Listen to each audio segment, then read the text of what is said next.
আসসালামু আলাইকুম dear viewer, software YouTube চ্যানেলে পিএইচপি অবজেক্ট ওরিয়েন্টেড প্রোগ্রামিং ওপি টিউটোরিয়াল সিরিজে আপনাকে স্বাগতম। এই ভিডিওতে আমরা দেখব যে কিভাবে অবজেক্ট ইটারেশন নিয়ে কাজ করা যায়। তো ইটারেটিভ বিষয়টি হলো যে কোনো একটি কোড বারবার রান হওয়া। তো চলুন শুরু করা যাক। শুরুতে আমি জাম্প কন্ট্রোল প্যানেলের অ্যাপাচি মাইস্কিউএল স্টার্ট আছে কিনা তা দেখে নিলাম।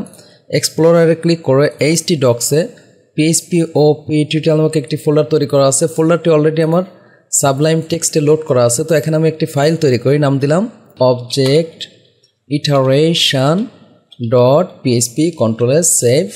ওকে, পিএইচপি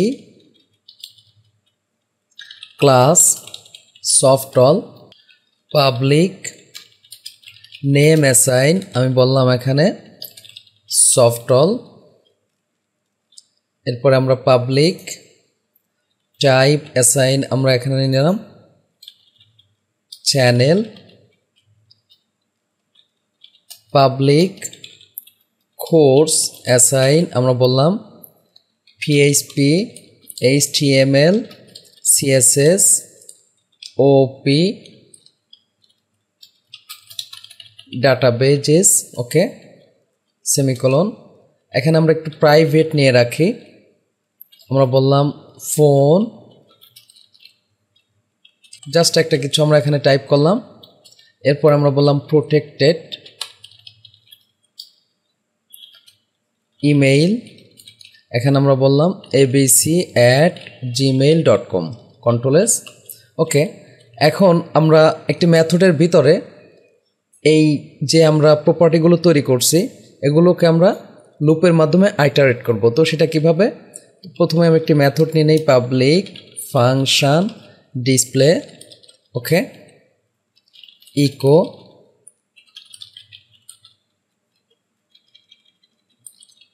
ইনসাইড দ্য ক্লাস। এই কাজটি আমরা দুইভাবে করব, খেয়াল করুন। এখানে আমরা প্রাইভেট এবং প্রোটেক্টেড নিয়েছি। তো প্রাইভেট এবং প্রোটেক্টেড এটা আমরা জানি শুধুমাত্র ক্লাসের মধ্যেই ইউজ করা যাবে, ক্লাসের বাইরে ইউজ করা যাবে না। তবে প্রোটেক্টেডকে সাব ক্লাসে ইউজ করা যাবে। তো এখানে আমরা শুরুতেই ক্লাসের ভিতরে কিভাবে সবগুলোকে আমরা ইউজ করতে পারি সেই বিষয়টি দেখব। তো তার জন্য এখানে আমরা ফর ইচ লুপ নিলাম। ফর ইচ লুপ নিয়ে আমরা এই জায়গায় দিস নিব। দিস মূলত এইটা কারেন্ট অবজেক্টকে রেফার্স করে থাকে। ওকে, এখানে আমরা বললাম অ্যাজ, এখানে যে কোনো কিছু আমরা নিতে পারি। এক্স, আমি ওয়াই দিলাম, ইমপ্লাইজ দ্যাট।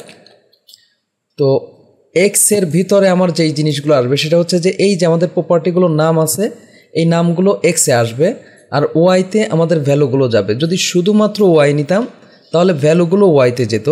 তো আমরা দেখব সে বিষয়টিও।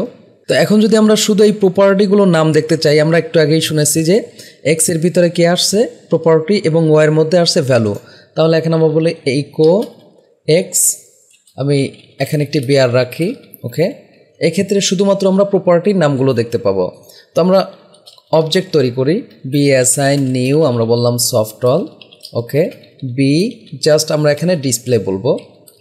তো এক্ষেত্রে যেই বিষয়টি হবে, এই ফর ইচ লুপের কারণে দিস এটা যদি কারেন্ট অবজেক্টকে রেফার করে থাকে তাহলে নেমের জন্য একবার এই লুপটি চলবে, টাইপের জন্য আরেকবার, কোর্সের জন্য আরেকবার, ফোনের জন্য আরেকবার, ইমেলের জন্য আরেকবার, এরপরে আসে চলবে না এই লুপটি।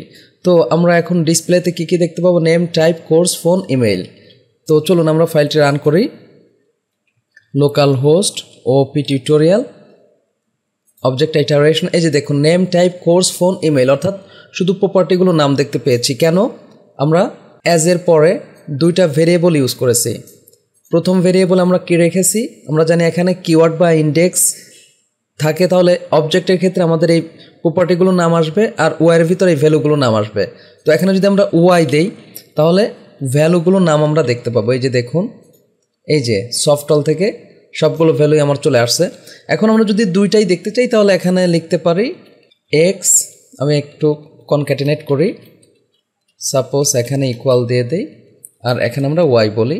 এক্ষেত্রে এই যে দেখুন আমরা কিন্তু name, type, course, phone, email সব কিছুই দেখতে পাচ্ছি।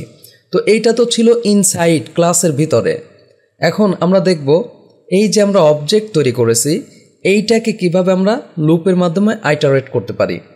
তো তার জন্য নিচে আমি একটু শিরোনাম দিয়ে রাখি, ইকো h1 এখানে আমরা বললাম outside the class. Okay, just এই লুপটাই আমরা কপি করে নিয়ে আসি, Ctrl+C, নিচে আমরা Ctrl+V বললাম, আর এই দিজের জায়গায় আমরা বি বলবো।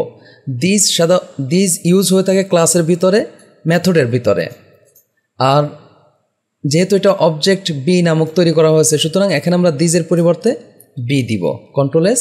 তো এই ক্ষেত্রে খেয়াল করুন, এই যে এই দুইটা ছাড়া এই তিনটার রেজাল্ট আমরা দেখতে পাবো, কারণ এইটা কি আছে প্রাইভেট, এটা আছে প্রোটেক্টেড। প্রাইভেট আর প্রোটেক্টেডকে আমরা ক্লাসের বাইরে ইউজ করতে পারি না, তবে প্রোটেক্টেডকে আমরা সাব ক্লাস ইউজ করতে পারি, এটা আমরা জানি। Ctrl+S। এখন যদি আমরা রিলোড দেই, খেয়াল করুন, এই যে দেখুন আউটসাইড দ্য ক্লাস কি আসছে, নেম, টাইপ, কোর্স। এখানে কিন্তু এই যে দেখুন ফোন এবং ইমেইল আসেনি। তো আশা করি বুঝতে পারছেন যে কিভাবে অবজেক্টকে আমরা আইটারেট করতে পারি ফর ইচ লুপের মাধ্যমে। পরবর্তী টিউটোরিয়ালে আমরা অবজেক্ট ক্লোনিংয়ের ব্যবহার দেখব। যদি ভিডিওটি ভালো লাগে থাকে প্লিজ লাইক করবেন এবং কমেন্ট করে আপনার অনুভূতি জানাবেন। চ্যানেলটি সাবস্ক্রাইব করে না থাকেন প্লিজ সাবস্ক্রাইব করবেন। পরবর্তী ভিডিওতে দেখা হচ্ছে। আল্লাহ হাফেজ।